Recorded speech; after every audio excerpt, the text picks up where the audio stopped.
of your time. Yeah. I'm not offended. You can do whatever you need to do. Right. Right. Oh, hey, I reworked the Unit 12 or Unit 11 brain map. Like I think we talked about. Yeah, I reworked that one piece. So the female part actually says menstruation now, which is the main idea, and then those come off of that one. Oh, okay. So it's female cancer, inflammation, and stuff, and then menstruation. And these are all menstruation based because they're hormonal aggravated or it's ovulation aggravated or whatever. They're already attached. They're already main idea, sub idea, and then this one here, the main idea, sub idea. The main idea is the main, like what it is by bacteria or whatever, and then the rest of these, yeah. Sorry, let's see. Does it talk about HIV? There's a note. There's a note that says in previous units this year we covered this. So review those from previous units. So HIV was in like unit 3 or 4, and unit and then Hep C was in the liver, like the gastrointestinal stuff, because it talked about Hep C, Hep A, B, and C. You know, one's fecal hand, the other two are sexual blood component ones. Yeah. Okay. And then obviously C is the one that doesn't have the vaccine, where A and B are vaccinable. Okay. Yeah, I gotta review those so I can get that up on my sheet that has. And you know, like HIV had the CD4 and then CD8, the two lymphocytes. Oh yeah. CD4, CD8, and CD4 is the fighter, but CD8 is the communicator that tells it to fight. So you have to have them both. And AIDS attacks CD8. It doesn't attack CD4. It attacks CD8 and kills the communicator. It says go to work. Okay. It kills the power line. It kills the telephone line saying, hey, go to work. Yeah. And then so you have CD4 still present. Yeah. And those guys, you know.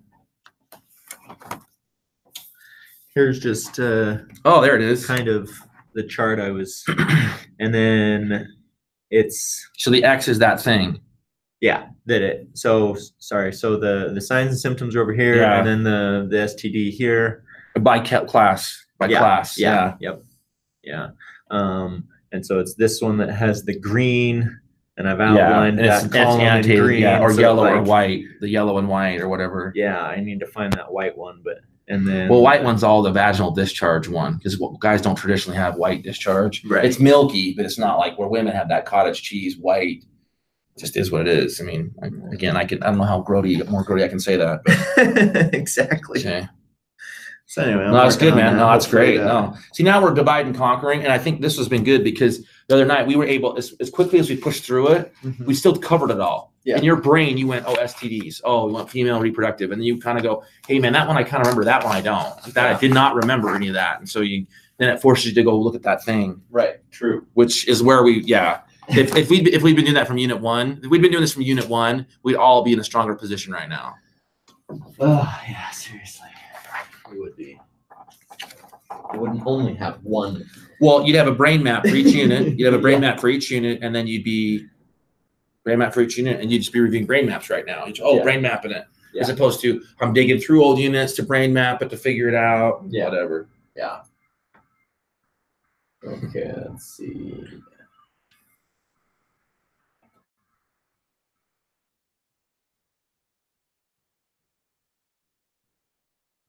I really had to make up for that 8-point quiz that gosh.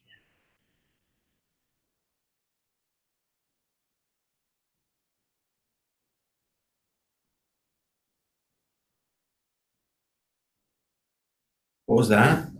Sorry, you're okay. I said I just had to make up for that. I got an 8 out of 10 on one of them, and so. Oh, I got 8 out of 10 on one of them too. The other day, I made up for that by getting a 12. Yeah, you got perfect score on everything else, right? So you haven't lost points on quiz. You haven't lost points on the quiz side. No, I mean I'm at 115 out of 110 right now on the quiz. Yeah. That's what I'm saying. You're getting points back. Yeah. That's where you want to be. You want to make sure you're getting points there, because points on exams, you're not going to always get all the points in the exam. There's no way to make it up. But quizzes, you can make that up. Right. What'd you just get? It's telling when I send out group text, it keeps telling me I'm sending out multimedia text, and it's something's jacked up. Oh, okay.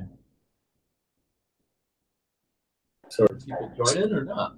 Is that hey guys. What's up, Paula? How are you? Good. How are you? Hey, we're over here at the We're over here at the college, over here, Jordan and Tanner and Jill are here with me. So if you hear them talking, it's because they're here. Oh, okay. I didn't know you guys are meeting at Jordan. How did they know that you guys are meeting at Jordan? Tanner just lived here, and Angela emailed me directly, and so I told her instead of doing the study group from my house, I just meet her here. It was a last minute thing. It was really last minute, and so I didn't really text it out. So if you wanted to come, I'm sorry. That's okay. I was just there. I had class and I left. Oh, okay. So that's all right. No worries. So yeah, that's what's going on. So yeah, so here's the plan. I want to go over Unit 12. I started doing a brain map for Unit 12, the musculoskeletal system. So we can start going over it right now, just quickly reviewing it, looking at it, seeing what I've gotten down on the brain map, and then we can go back over Unit 11. And I was going to ask, how did you do on your quiz today? You know what? I don't know. Sometimes I just, I think I get my brain get really messed up when I sit in the exam. Oh, I'm sorry. I really don't know what happened. Like, for example, when the brain bleeding, talk about the brain bleeding. I don't know we had, I'm not sure if we had same questions, but when he was talking about the patient's brain is bleeding between skull and dura, and then when I chose brain between skull and dura, it says no, it's between subarachnoid and skull. Is that because subarachnoid is vascular? So remember, there were three cranial injuries, right? Hematomas, bleeding injuries. First one was epidural, and epidural was between the skull and the dura mater, closest to the bone. Then anything okay. Let me see if I have the quiz, and we can go over it together. Yeah, because I take my quiz at the quiet room. Yeah. And she doesn't give my quizzes back, so I don't know. I have to probably go into the office and get it from her. Yeah, let me see if I have it. I think I have it here. Hold on. Okay. So it was Unit 10. I get discouraged. Don't get discouraged. I come back and I said, I'm gonna go study. I'm gonna kick the next test out. So it seems like I'm there with quizzes. I'm never going to get more than 8. Like the highest number I've ever had is 9. And I'm not embarrassed saying it because that's my grade. But I do well, semi-well in the exam. The question that you're asking about is question number 9. It said, following a collision while mountain biking, the diagnostic workup of a 22-year-old male has indicated the presence of an acute subdural hematoma.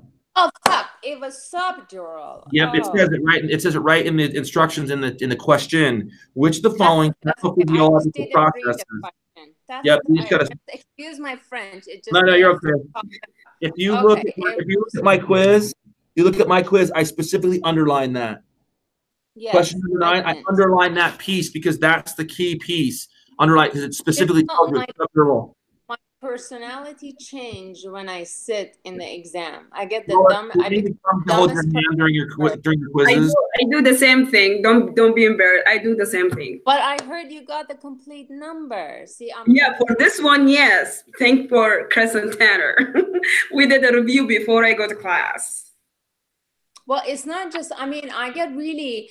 As I said, like at work. This is my first time, by the way. Ask their physiological question from me because I always have the right answer, or in the class I'm on top of it. I answer the question, everything. I go into that closed room or any room, they put the paper in front of me, there comes the confrontation. My brain just said, I'm gonna make you embarrassed, you wouldn't believe it. Yeah, this is we're all still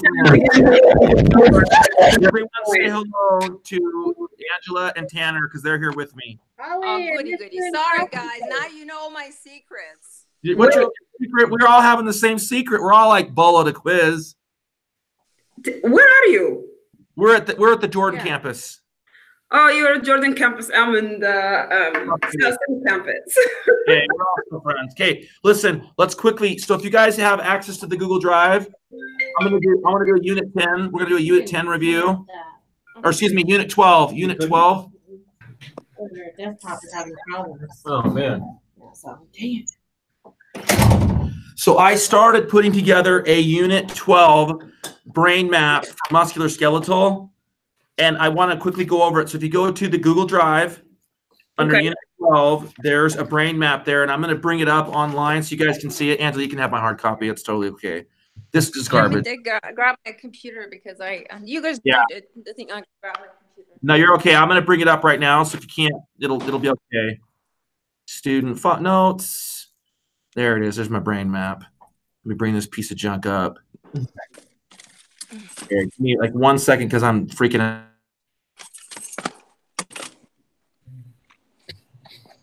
Good. Okay. Chapter 12, right? Yep. Unit 12. It's the red one. The red one. Where am I? Dang it. Sorry, ladies. Okay, there we go. So screen share. Here we go. Screen share. Everybody can see it. And game on. Oh my God. Everyone. It's not opening. Look at that. So I chose the red one. Okay. So can you see what I'm seeing? Are we all on it's musculoskeletal. It has the definitions under, and then it fractures, and then it has like springs, and then it has memorizing the 5 P's of neuromuscular assessment. Are we all on that page? Okay, Hala and Zakia, you guys with me? I'm trying to find my computer. Okay. So let's really quickly go over the definitions first. That's the first big arrow. So the first definition is hematoma. Anybody in this room and on the study group know what a hematoma is? Yes. It's a blood ball. Yeah, it's blood, right? It's blood under the skin, or a blood pocket in a cavity somewhere. That's a hematoma.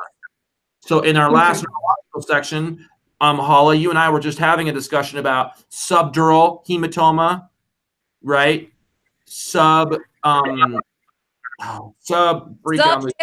Everything that I subdural showed hematoma, up, okay. epidural hematoma, and intercerebral hematoma. Those are just pockets of blood. And then blood is the hema part. Hematoma is pocket. Okay, when you break the word down. Okay. Anybody have any issues with hematoma? No. Okay, a new word. This is new for me too. It's procallus. So the word callus means hardened skin, right? Callus means hardening. So does anybody know what the word pro in medical terminology is? Before? So the next, procallus. So in the notes it says a formation or cellular proliferation by osteoblasts, which is that's the immature bone cell, okay, within days. Formation of a fibrocartilage collar within a few days on either side of the fracture, which forms a bridge. So procallus is talking about when you break a bone, you have a fracture of some kind, a procallus forms around the break first, and it's this hardened structure around the break. And then inside of that procallus, then that's when you're gonna have the bone healing happening. It's gonna form that capsule, and then it's gonna start to heal that bone. Okay, callus formation, osteoblasts continue to move in and out of the bridge to help keep it firm. Usually occurs within 3 to 4 weeks after an injury. So that's a callus. So procallus forms and then a callus forms. Okay, ossification. Who knows what ossification is? It's bone making. Yeah, it's bone making. Yeah, it's laying down new bone or developing new bone, and that can be immature in a baby, taking cartilage bone and turning it into compact or hard bone, or in adults, it's just like bone remodeling. Ossification is a process of tearing down bone and then rebuilding it. Okay, that's ossification. So laying down a bone, fragments are firmly united. In a broken bone, ossification is bringing fragments or broken pieces back together and refusing them back together. Okay, mature bone replaces the callus, and then at that point, once ossification happens, we can remove a cast or a support on a broken bone. And then remodeling, I just talked about, just a taste. It it involves the reabsorption of the excess bony callus that develops in the marrow space, and encircles the external aspect of the fractured site. So remodeling is just normal remodeling. Bones, as you put stress on them, they remodel. As you remove stress, they atrophy. They start to lose strength because they're not being used. Okay, we good? Anybody have any questions about the? Okay, so that's the definition. So let's get into fractures. I specifically want to talk about the types of fractures. That's the best place to start, how they work and what they are. So a displaced versus an aligned fracture. Okay. And there on the side, there's a little in the notes, there's a picture that shows some of these. I think a visual image on a lot of these is better than the verbal image, the verbal stuff. But displaced versus aligned. So displaced versus aligned. Does anybody know it? Like, so if you're aligned, what does it mean aligned mean? Means anatomically everything where it's supposed to be. Yeah, so like right now, that's correct. And Tanner in our room said the same thing. Right now, unless one of us has an existing broken bone right now, all of our bones should be aligned, right? None of us right now is suffering from a broken bone or a displaced bone. And so right now, all of the bones in our bodies are pretty much aligned and healthy. But what does displaced mean? Displaced, Angela. Angela's going to answer this question. It's where it's substitute. It's not aligned. We can have two kinds of displacement, right? We can have a broken bone where it's displaced because it's broken, and we can also have a displaced or dislocated joint where the bone itself is not actually broken, but the joint is displaced. And I think me personally, dislocations are actually a lot worse than broken bones. They hurt more. It's like they're aligned here and then displaced. It's like they not slip where they're supposed to be. Yeah. Whenever you see somebody, like when somebody gets like a broken leg, they break their tib and their fib, they got a cast on, they recover pretty well. You've seen somebody have a dislocated knee, they don't recover as well. It's harder for us to fix those soft tissue structures in their knee when they're dislocated. Okay, next one. Who knows open and closed fractures? Who knows open and closed? You mean open? I know. Closed. What's open and closed? Who was that? Is that Hala? Yes, that's me. Okay, you take closed and Zakia, you take open, okay? So Hala, explain closed fracture. Closed means the fracture. The fracture is the bone is fractured. It's separated, but it's still within that. There is no tissue like muscle tissue. Any tendon, ligament adjunct to it's still within the integumentary system and muscular system. Yep. We haven't introduced any external infection or external particle. I didn't say any further because it's going to be the next person's answer. Okay, Zakia, in your own words, can you explain open fracture? Yeah, so it's the same definition, but it's worse because that will have an open wound. And that will be susceptible to infections and what I'm looking for. We just did that yesterday. Yeah, you and I talked about that yesterday. Yeah, it's broken as like open wound. Yeah, so an open fracture or compound fracture, the bone is physically protruding out of the skin. That's it. And that's worse because that introduces external environmental particles and infection and just funk into the wound that would not normally be there. It means there's more antibiotics and there's more treatment involved with the compound fracture. Okay. Okay, we good? Okay. Yeah, So Tanner takes spiral fracture. Tanner's going to take spiral fracture. Tanner takes spiral. So I mean, the bone is it's broken, but it's like the break spirals around the bone. Mm-hmm. It's not displaced or anything. It's mainly there, but it's just like cracked around it. Yep, it's a twisting force, right? Yeah. The bone. So when we see this, what we'll see here, a lot of times dislocations are spiral based. So we don't see breaks so much that are spiral. We do get them there, but they're less common. So like a dislocated knee, someone plants their knee and then a force twisting on their torso, and their knee comes dislocated at that point because it's a twisting force. It unlocks their knee. And so they'll plant their foot and then it twists and then that's a dislocation. But you can get spirals in the bone too. They're just less common than the weaker part of the bone is the joints at the end, and they'll dislocate on a spiral. But we can get spiral fractures. So the bone gets isolated for some reason, like this gets locked into place. We had a lower force and it just breaks them. Okay. Okay, we good? Awesome. Spiral fracture. Okay, I'll take oblique. Oblique is just it's on an angle. So there's a 90-degree angle, which is a direct break. That's the next one. And then an oblique is any angle on the bone that's direct, but less than 90 degrees. So if I come in at a 45 degree and hit the arm and break it, it's an oblique fracture.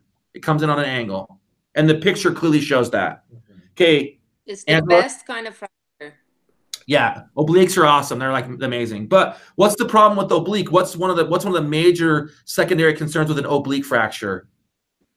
It can create an open There. fracture because You have a sharp, you have forces on it that are on an angle. You create a sharp piece of bone.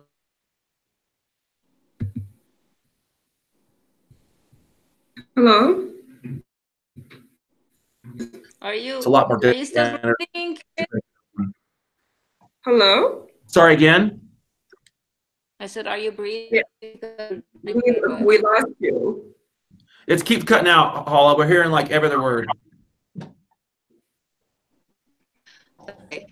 She should have stayed. She was in. That's all right. Yeah, she said that. She didn't realize we were staying. I didn't realize she, yeah. So I'd say displaced is kind of the same in that sense. It interferes with limb function, and then there's the possibility that it'll I don't know, become an open fracture. Anyway. So yeah, so Tanner made the comment. You guys hear him online, our online partners? I didn't hear him though. He just said that so oblique, and then in the notes over here in the pictures, there's one called a displaced fracture. So basically, you just have more forces on an oblique. There's more force involved, so you see the bones physically shifting. Okay, we're good. Okay. Looks like it puts the two pieces of the bone like right next to each other, where there used to be a line. Now they're like They've slipped. Yeah, they've slipped over.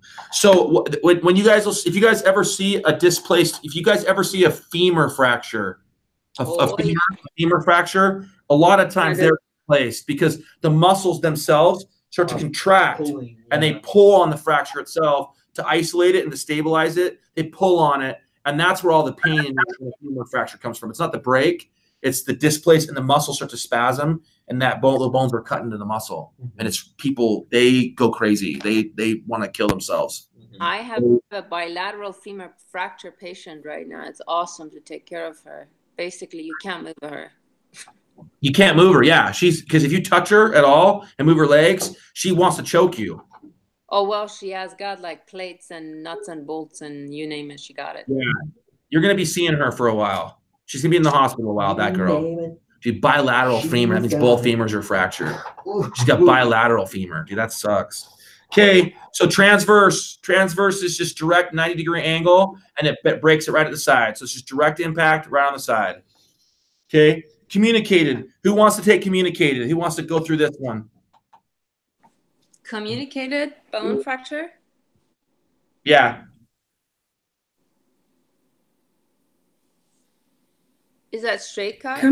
Straight fracture? It says here in the notes, communicated fracture. Bone is broken into fragments as in a crushing injury, as in crushing. Yeah.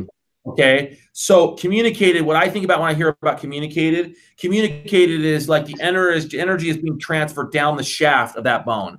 So like when an old lady falls at the Walmart on the outside, she puts her hands down to keep herself from falling backwards. She hits her hand, she'll get a communicated fracture in her tib and fib, or excuse me, in her radius and ulna, because it translates up her wrist and it breaks in the shaft of the bone, and you'll get pieces because it's translated. It translates that energy, it's communicated, and it moves that energy up into the bone. And so it basically, it captures the force of the impact and translates it across the whole bone.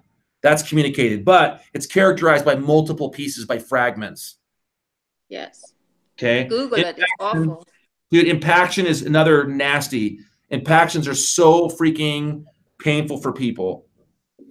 So, Chris. Yeah.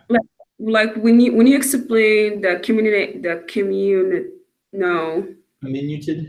Yeah. No, it's not. Oh, okay. You just added C, so it's communicated. Yeah. It's like, for me, it's like will more like make more sense with the impacted compression. Yeah. So communicated, remember, in communicated, you've got multiple pieces. That's the key thing to remember on communicated, multiple pieces. So if I gave you a one-liner for each one of these, displaced and aligned, the name of them give it away. Displaced means that it's out of alignment. Alignment means it's in align and it's normal, like normal, abnormal, okay? Closed and open, or closed and open. Closed means you have a fracture or damage below the skin. Open means I have a fracture with damage above the skin. We can see it with our eyeball, okay? Spiral is twisting force. Twisting is the key word. Oblique is any angle other than 90 degrees. So if they get a 45-degree impact on their arm and it breaks, that's an oblique break. And we're going to have two sharp pieces, two sharp points of bone in there. Okay. Transverse. Yeah, digging into the muscle. Transverse is 90 degrees. It's 90-degree impact.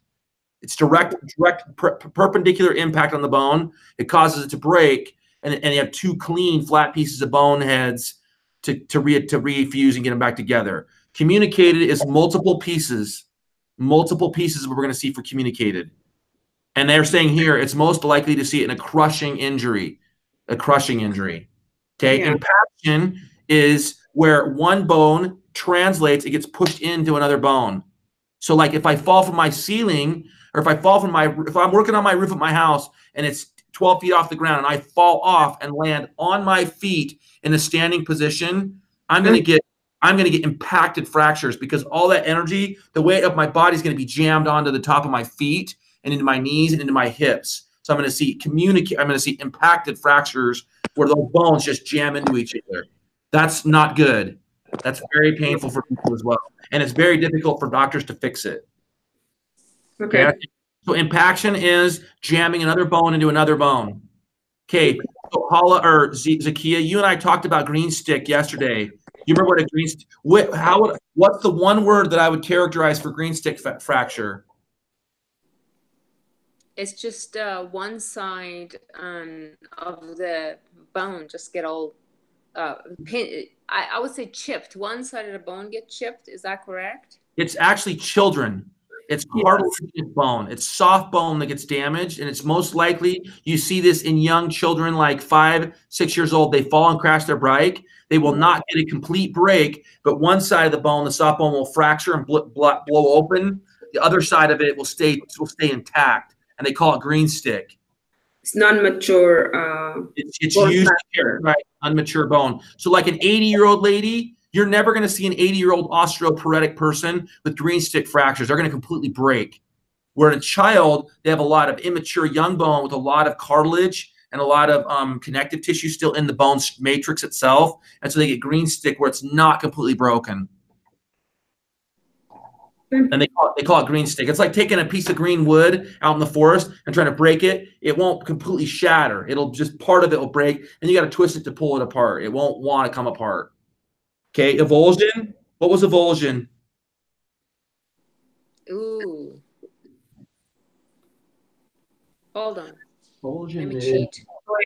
Hey, the way that I remember avulsion is the ice cream scoop at Baskin Robbins. When they have a nice, clean, brand new thing of ice cream, and the girl puts her ice cream scooper in it, she's evolving the top of the ice cream. She's taking a scoop away and giving it to you. Scoop is like the tendon. Yep, that's attached to that bone. Yep, it's called an avulsion when you physically pull tissue away, and you can. And then Tanner can see this is a the wound vocabulary, right? Avulsion is like just a piece of chunk of skin that's just out. That piece is gone. It cuts. So remember, Zaki, we were talking yesterday how like people who work with metal and stuff, sometimes the metal will dig in. They'll have a piece of metal under stress. The metal will lose its integrity and break. The metal will hit them, and it'll cut through all the soft tissue and remove a piece of bone at the same time. So it's not a true break. It doesn't break the. It's like a green stick. It just cuts. It just gouges a piece away. So based on the explanation in the notes, does that also mean that the tendon or ligament is also detached from the bone? Yeah, it cuts into all that. It removes all that tissue. So that and the bone will all be. So we can have soft tissue avulsion. Remember in our unit where we talked about wound healing, and they talked about primary, secondary, and tertiary. Yeah. Tertiary. Yeah. This would be a tertiary injury because we're physically avulsing. But the difference is we were talking soft tissue, just skin and ligament and soft tissue. Now we've included the bone. The bone has had a piece gouged away. So those of you who are Mormon, Joseph Smith, when he was a little kid, they avulsed his bone to fix the bone, his scarlet fever. When the doctor came in and cut it, he cut open and sized the wound, cut it out, found the diseased bone, he avulsed it. He scraped the diseased piece away and removed it. That's an avulsion. That's an avulsion repair, which would suck. Okay. Avulsion is just to remove a piece. It's gouged out like an ice cream scooper. So if I say avulsion, you guys should remember ice cream scooper. Are we good? Yes. Okay, what about stress? Who could tell me anything about stress fractures? Repeatedly causes. Yep, these are chronic injuries. This isn't I get hit in a car wreck and break my arm. This is the person who has carpal tunnel. Or like a ballet dancer who's constantly impacting their feet and legs. They'll get tiny stress fractures at joints. There's traditionally at the ends of bones, and they're little micro fractures in the bone. Someone that falls a lot but doesn't end up breaking them. Yeah. That stress fracture, it's number 10. Okay, because we lost your voice for a second. Oh, I'm sorry. So Okay. stress fracture is repeated chronic injury, and it's repetitive. It's repetitive. It's not, you're not getting a clean break like a transverse fracture where it's energy. It's like a ballet dancer who's dancing every day, and it's stress that's causing micro fractures to happen in their bones and their legs and feet. And that's somebody who gets stress fractures. Traditionally, stress fractures are traditionally athletic based. People who run a lot, people who do a lot of like weightlifters, they'll get stress fractures in certain parts of their body where they're putting stress on their bone every day. Okay, so it's called hairline fractures? Yeah, hairline fractures or stress fractures or fissure fractures because they're really tiny and small. And they're due to chronic stress. They're due to chronic trauma. Chronic trauma is causing this. Okay. Okay, what about, so pathological. Tanner's like wants to choke me because he wants to answer this. So Tanner, nice and loud for the ladies in the online. Okay, so pathological fractures due to diseases. What types of diseases can you think of that might affect your bones? Bone cancer. Cancer. I have a Bone patient cancer. that had bone cancer. Yeah. Bone cancer. What about old lady? What about old lady breaks? What do they have? Yeah. Osteoporosis. Osteoporotic. That would be pathology based. It wouldn't be. We have another one too. What's another one? What's another one? It is osteogenesis imperfecta, and it's only babies have them.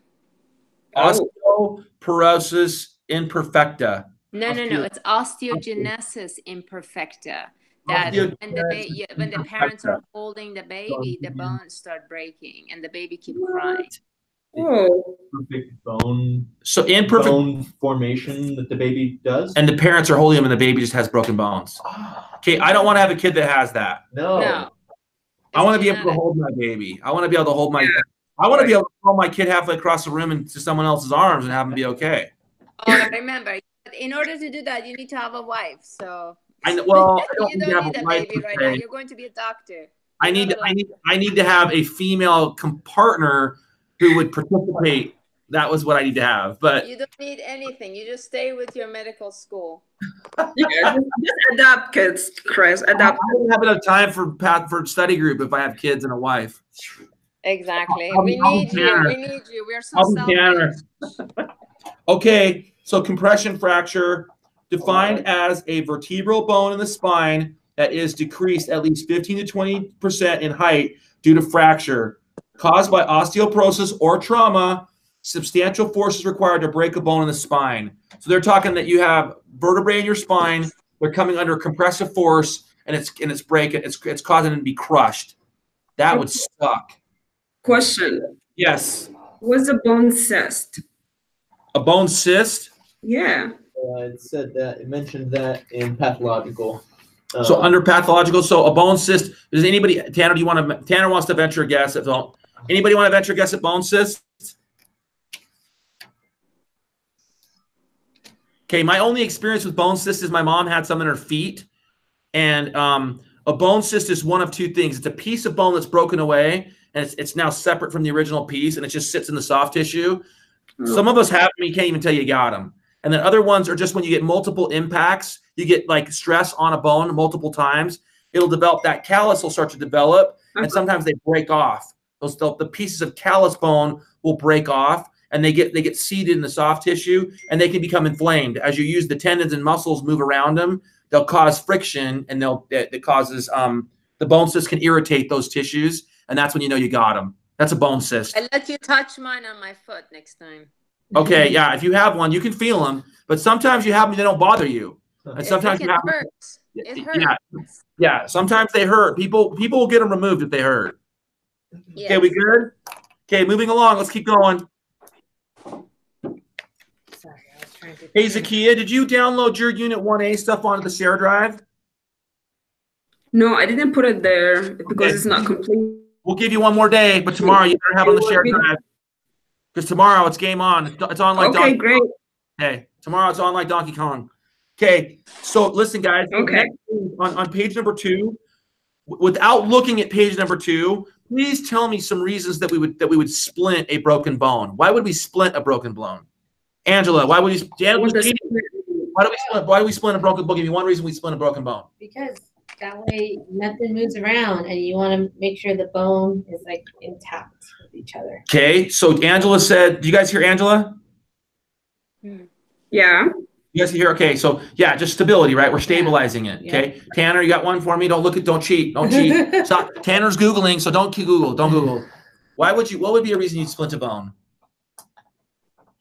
I don't know. I would just say so that you can get the two pieces of the bone as close together as they naturally were. So Tanner just restated what Angela said. We want to get it back in alignment, but that's okay. I don't care if you guys. We'll just reinforce it. So realignment is a big piece of this. Okay. Online participants, do you guys have any answers? And if you're cheating and looking at your notes, I'm gonna be bad. Not teasing. No, I'm not looking at anything, but my little brain is telling me that you're trying to bring the two surface areas back to each other so they have bone-to-bone contact for the osteoclast and osteoblast take place. Was like a what would the ossification take place? The bone heal. Remodeling. Okay. Because if you have space, then you're going to have a funky scar tissue, and it's not going to be stable. It's going to fracture again. It's going to be harder for it to heal as well. The larger the space between it, the harder it is for it to heal. It will heal. It'll start to heal, but it just takes it longer. But you can't heal with Wi-Fi. Yes. You have to have a touch.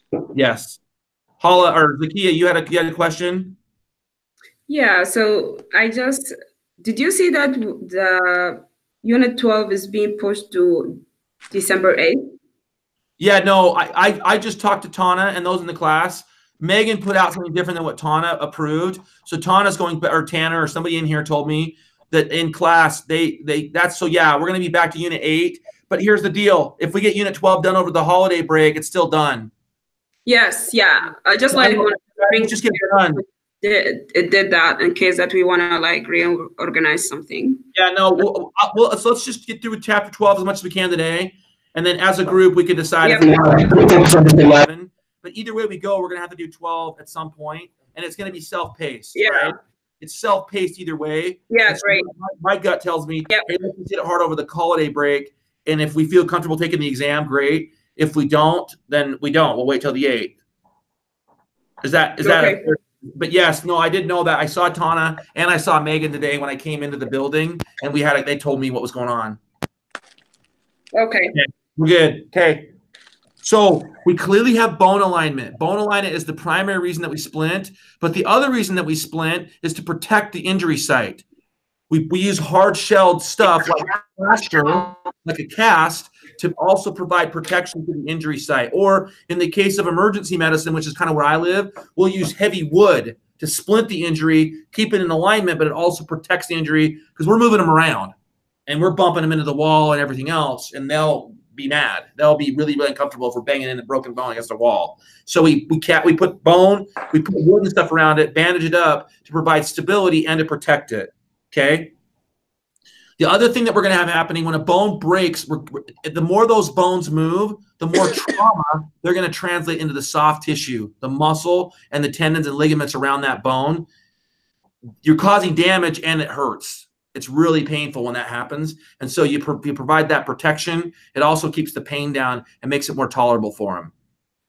Okay, so can reduce. So basically, keep a closed fracture, keep an open closed fracture from becoming open is one of the primary. Align the bones, reduce pain, and protect the injury site. Those are kind of the 4 big ones that were in the notes that we kind of hit on. Okay, we good? Okay, strains and sprains are kind of like my pet peeve. I love these. Strains and sprains are like literally where athletic-based like practitioners, like sports trainers, sports medicine people, they live in sprains and strains. Like that's like their thing. Okay, so who can tell me the difference between a strain and a sprain? What's the difference between a strain and a sprain? Well, strain when it involves ligaments and tendons, but sprain involves ligaments and tendons, but strain is just pulled muscle. It's just the muscle filaments get injured. So that's the key thing, right? So what's involved? So a strain, remember strains, strain, tendon starts with T. So strain has a T in it and tendon has a T to start it. Sprain, there's no T in it and it's ligament based. Okay, so strain, you're straining your tendons are involved. Sprain is ligaments. Mm-hmm. Okay. Now, who knows the difference between a ligament and a tendon? Welcome to anatomy review. Tendon connects muscle to bone. Tendon connects muscle to bone. Muscle, tendon to bone. Oh, yeah. So tendon connects muscle to bone. Ligaments connect bone to bone. Ligaments connect bone to bone. That's the key thing to remember on those. What they do, because you could get down the rabbit trail and know the tendon to the strain, excuse me. And if you don't know what it's attached to, you're still screwed. You're still going to answer the question wrong. Yeah. So maybe for my brain map, I'll add that. I'll add that to that so we know where those are going. Okay. So just know that muscles don't connect directly to the bone, because that's like a lot of people think that. Yeah, they don't. There's always something that's connecting the muscle and the bone together. Yep. Okay. The other way to remember tendons and ligaments is, so the way that I remember these is I think about a joint like the knee. There are ligaments and tendons in the knee joint. So the anterior cruciate ligament, which is one of the ligaments that connects the bone of the femur to the bone of the tibia, right? Anterior cruciate ligament attaches the two bones together, and then the tibial tendon is the one, or excuse me, the patellar tendon is the one that takes the quadriceps muscle and attaches down across the knee joint into the tibia. Okay, that's another way to remember those. Remember a joint that you like. Remember a joint that, oh, there's Tana's email. Remember the joint that, remember a joint in the body that you know well, and remember, like for me, I just say ACL, anterior cruciate ligament of the knee, attaches bone to bone.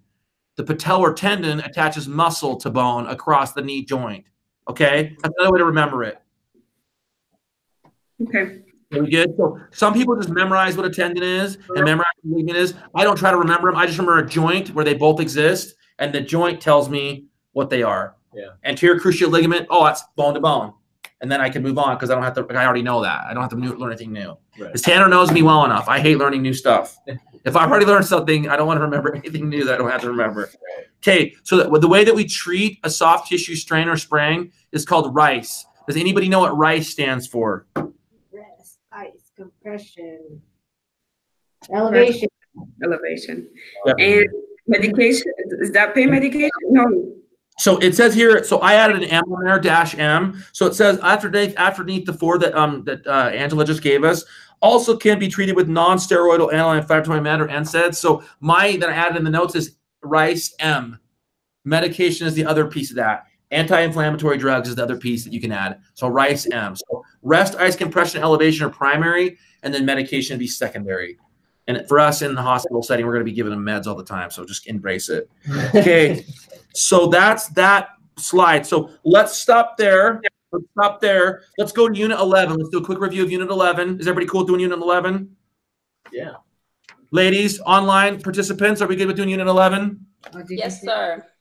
No, it's on a different slide, so I'm going to get into it. Okay, no, it's kind of it's a break. It's a different section. So here's Unit 11 for you. Tanner, you got it? So give me like 2 seconds to get up Unit 11. Unit 11 review. And then Hala knows that tomorrow, or Zakia knows tomorrow she's online. She is online for tomorrow to do Unit 1A because we like her. She's going to help us get a good grade. Okay, So unit I'm 11. working. See, my work days start Friday, Saturday, Sunday. Boo to you guys. Well, so you and I will have a discussion, Hala, so I can get you through that. Okay. You and I will just have to figure something out because we're still friends. I am not wealthy like you guys. I have to work. What do you I work every night, man. From Wealthy. 8 to Oh my midnight. I work gosh. from midnight to 8. Holly, where were you on Tuesday? I was waiting for you. Tuesday. Yeah. Where are you waiting for me? Hey. No, I mean like, you know, You studying. didn't text me. If you don't text me, I'm elderly. Yeah, I you were get working. Alzheimer's. That's why. Lately, I've been getting brain No, infarct and wait. Alzheimer's and dementia. I've got all of the brain injuries. You suck!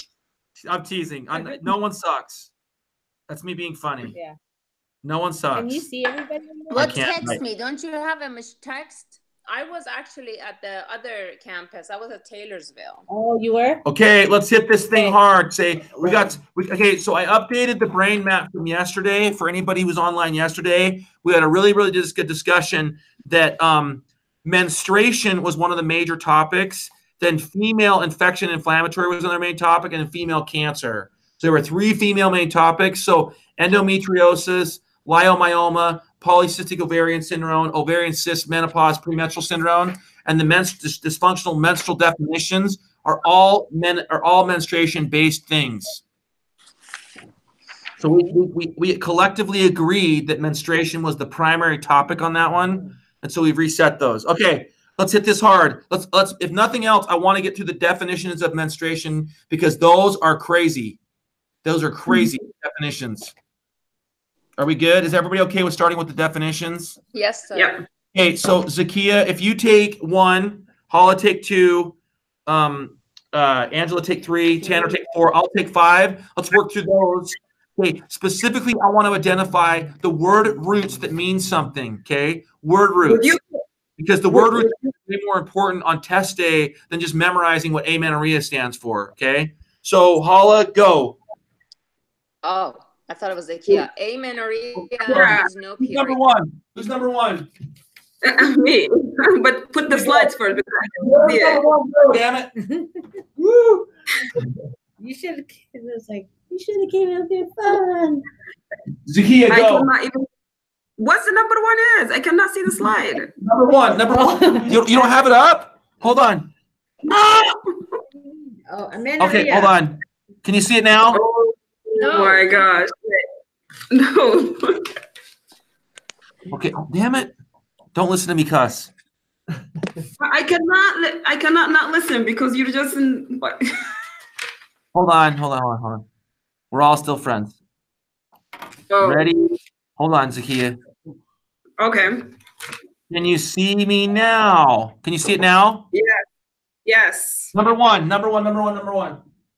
Okay. Aminuria? No. Amenorrhea. Amenorrhea. Yeah. Amenorrhea. Yes, the absence of menses. That's mean like there is no blood coming out. Does that make sense?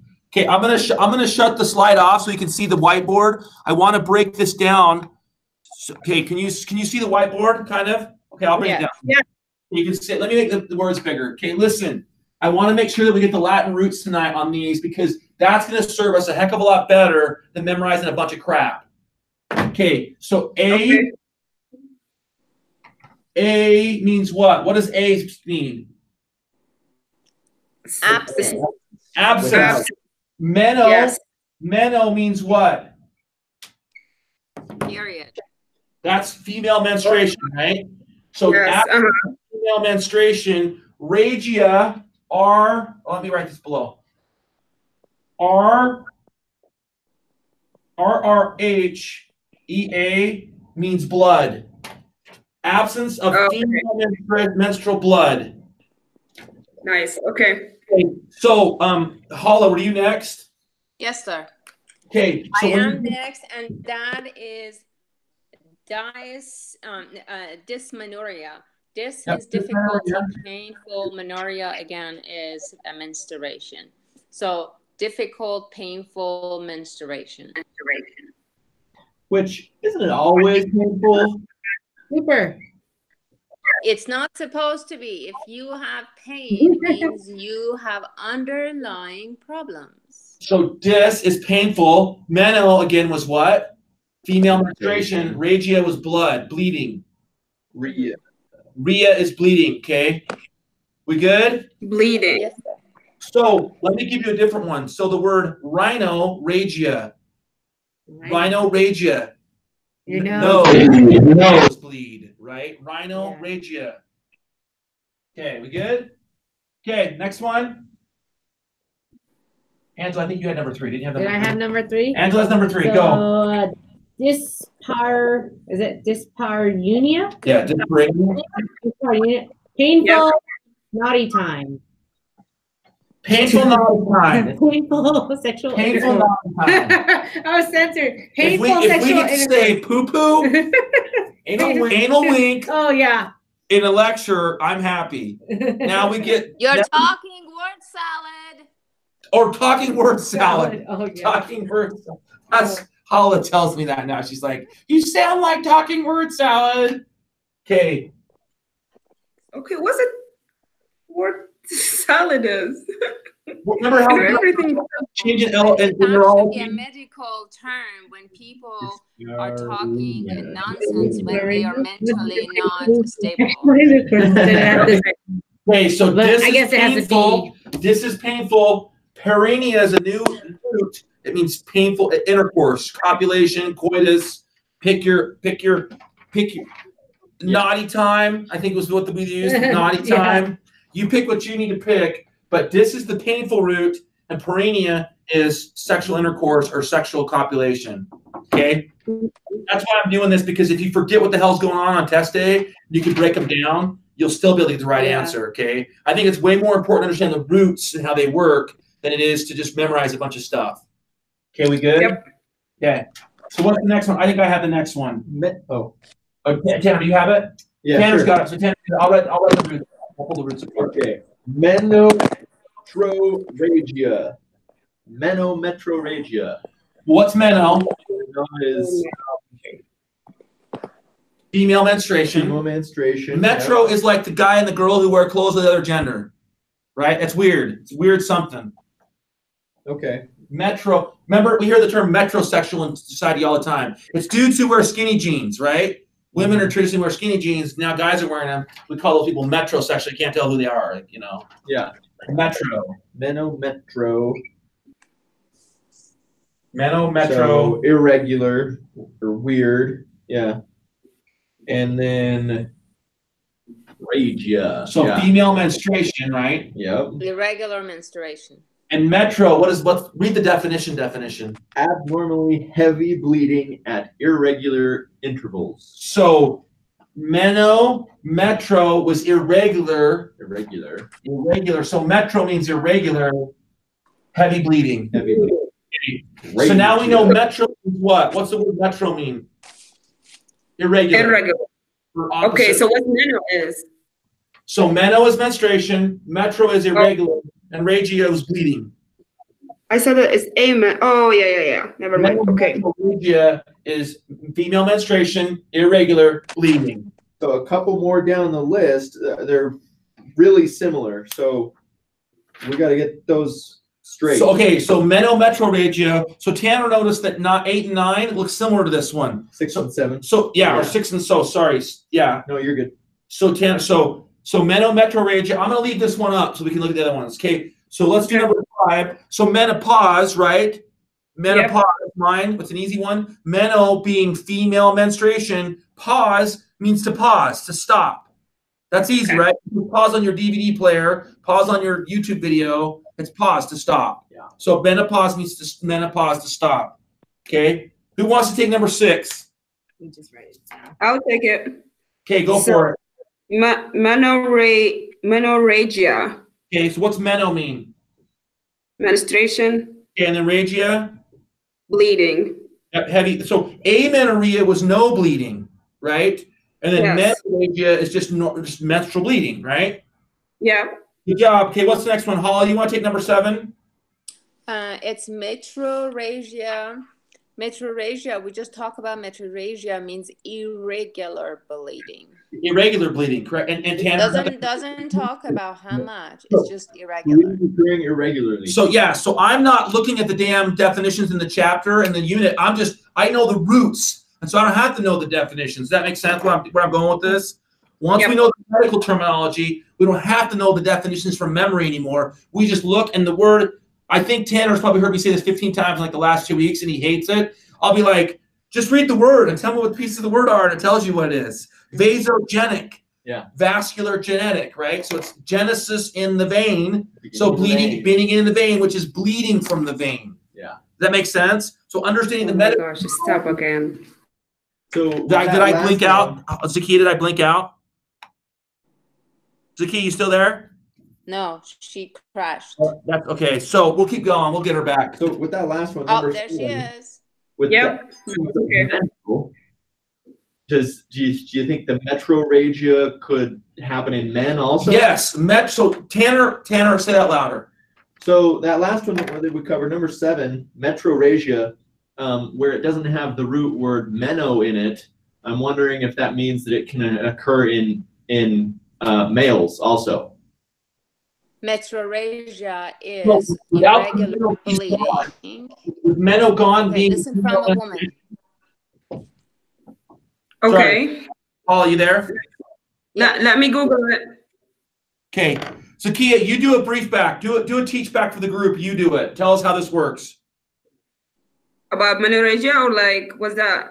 You go walk us through the roots that we've learned and how those roots will give us the definition. Just to be sure, I think it's metro. Okay. So first for this, we learning about the dysfunctional menstruation. So that like whatever that we see meno, that's mean menstruation. Yep, female menstruation. Yeah. So meno is mean menstruation. The A is like will be like anything that will be absence. Absent. And not present. Yep. in front of the word will be absence, and then we will have and this metro and UIF, that means something is painful. So if we take like the easiest one would be the menopause. So we have meno, we have bleeding, but it's pause, so there is no bleeding. metro. Yep. So menopause means female menstruation is meno, and pause means to stop. Combining. So it's female terminology, if that makes sense. So we're good? Yeah, So because it's connected to the Zakia, are you good? yeah, so like if you see anything, Paula, you're good. anything that's like metra.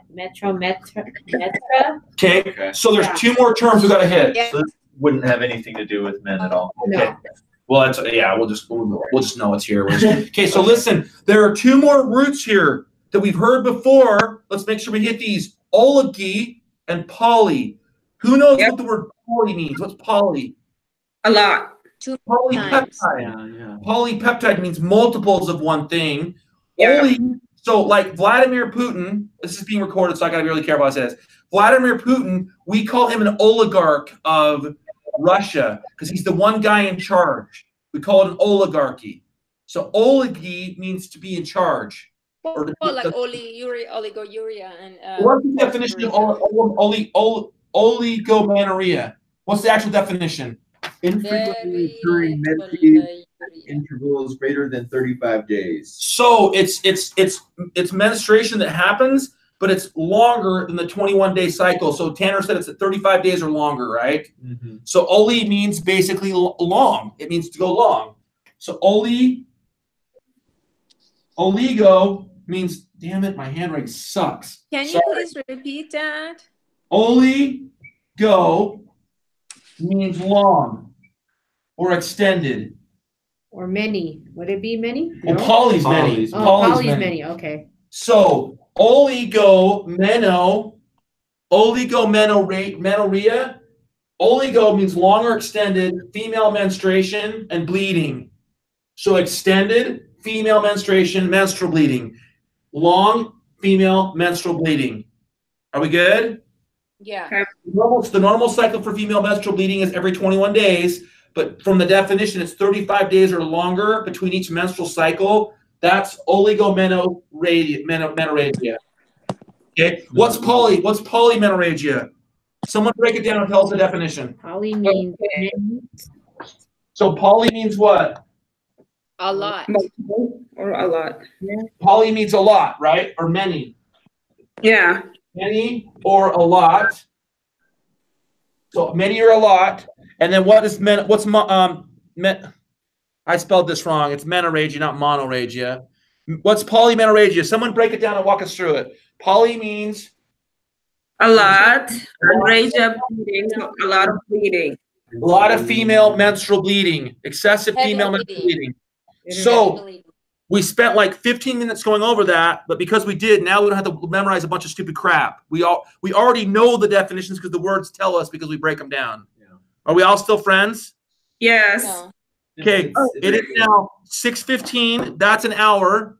I move that we adjourn for the day and we take a break because this gets a little crazy and intense. I move that we adjourn. Is everybody cool with that? Sure. Yeah. Can I speak to Tanner? Tanner. What's up, Zakia? What's up? So I Googled it. It's still saying it's just irregular uterus bleeding. So it's still like related to uterus. So I don't think that will happen in male. Okay. Yeah, Angela Googled it at the same time you did on our end at the school here, and her and Tanner were talking about it. You guys couldn't see them, but when I was explaining it, they were having this discussion. So what was the exact definition of metrorrhagia? The exact form? Yeah, it's just uterus bleeding. Uterine bleeding. Okay. Yeah, irregular bleeding. Irregular uterine bleeding is this one. So that's a little weird, right? Because normally you have meno with it, right? Yeah. Yes, true. Meno, and so when it's metrorrhagia, it's female menstrual irregular bleeding, and down here it's more uterine based.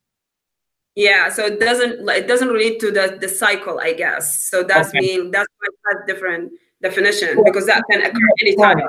So if, like, say for instance, if a woman was in a car wreck, she got trauma to her uterus and the bleeding was due to trauma, it wouldn't be directly related to menstruation. It would just be trauma based bleeding from the uterus. Exactly.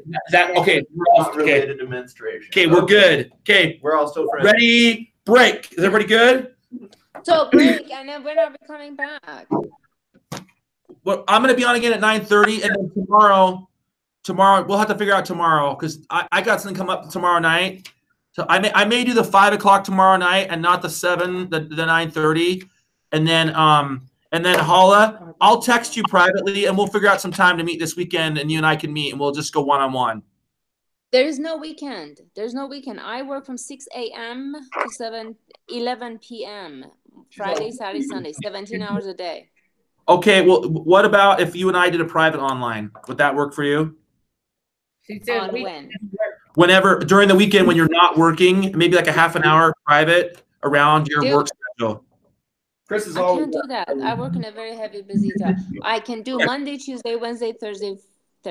Okay, so what we're saying is you and I, we're going to adjourn Monday. Is that what we're saying? Huh? We're going to have you and I, you're going to be not with us the rest of the weekend, and we'll see you again on Monday. Okay. Sadly. Look over the brain maps. You can do that, and then we're all good. We're going to be good. I will send it. I will send it to you. Would you look at it? Yes, send it. Put it on the share drive, and I'll look it over. Thank you, Zakia. I appreciate it. And when is my turn? Monday? For the unit what unit do you have? Unit 4? Unit 4. Mm-hmm. You have unit 4. We're probably going to make Wednesday or Tuesday by the time we get to unit 4. Okay. So please, guys, squeeze me in. I'm very illiterate at this point. No, she said she's very illiterate. Have fun, guys.